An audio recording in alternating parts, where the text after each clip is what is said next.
መጽሐፈ ኢዮብ ምዕራፍ 32 ኢዮብም ራሱን ጻድቅ አድርጎ ነበርና እነዚያ ሦስቱ ሰዎች መመለስን ተዉ። ከራም ወገን የሆነ የቡዛዊው የባርክኤል ልጅ የኤሊሁ ቍጣ ነደደ። ከእግዚአብሔር ይልቅ ራሱን ጻድቅ አድርጎ ነበርና ኢዮብን ተቈጣው። ደግሞም በኢዮብ ፈረዱበት እንጂ የሚገባ መልስ ስላላገኙ በሦስቱ ባልንጀሮቹ ላይ ተቈጣ። ኤሊሁ ግን ከእርሱ ይልቅ ሽማግሌዎች ነበሩና ከኢዮብ ጋር መናገርን ጠብቆ ነበር። ኤሊሁም በእነዚህ በሦስቱ ሰዎች አፍ መልስ እንደሌለ ባየ ጊዜ ቍጣው ነደደ። የቡዛዊውም የባርክኤል ልጅ ኤሊሁ ተናገረ እንዲህም አለ፣ እኔ በዕድሜ ታናሽ ነኝ፣ እናንተ ግን ሽማግሌዎች ናችሁ። ስለዚህም ሰጋሁ፣ እውቀቴን እገልጥላችሁ ዘንድ ፈራሁ።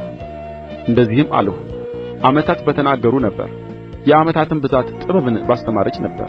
ነገር ግን በሰው ውስጥ መንፈስ አለ፣ ሁሉንም የሚችል የአምላክ እስትንፋስ ማስተዋልን ይሰጣል። በዕድሜ ያረጁ ጠቢባን አይደሉም፣ ሽማግሌዎችም ፍርድን አያስተውሉም። ስለዚህም ስሙኝ፣ እኔ ደግሞ እውቀቴን እገልጥላችኋለሁ አልሁ። እነሆ ቃላችሁን በትዕግሥት ጠበቅሁ፣ የምትናገሩትን ነገር እስክትመረምሩ ድረስ ብልሃታችሁን አዳመጥሁ፣ እንዲሁም ልብ አደረግሁ። እነሆም በእናንተ መካከል ኢዮብን ያስረዳ ወይም ለቃሉ የመለሰ የለም። እናንተም ጥበብን አግኝተናል፣ እግዚአብሔር ነው እንጂ ሰው አያሸንፈውም እንዳትሉ ተጠንቀቁ። እርሱ ግን ቃሉን በእኔ ላይ አልተናገረም፣ እኔም በንግግራችሁ አልመልስለትም። እነርሱ ደነገጡ፣ ዳግመኛም አልመለሱም፣ የሚናገሩትንም አጡ።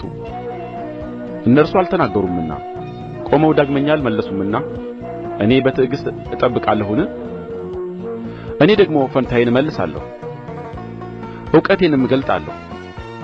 እኔ ቃል ተሞልቻለሁና በውስጤም ያለ መንፈስ አስገድዶኛልና። በተሐ ጠጅ እንደ ተሞላና ሊቀደድ እንደ ቀረበ አቁማዳ፣ ሊፈነዳ እንደማይችል እንደ ወይን ጠጅ አቁማዳ እነሆ አንጀቴ ሆነ። ጥቂት እንድተነፍስ እናገራለሁ፣ ከንፈሬን ገልጬ እመልሳለሁ። ለሰው ፊት ግን አላደላም፣ ሰውንም አላቈላምጥም። በማቈላመጥ እናገር ዘንድ አላውቅምና፣ ያለዚያስ ፈጣሪዬ ፈጥኖ ከሕይወቴ ይለየኝ ነበር።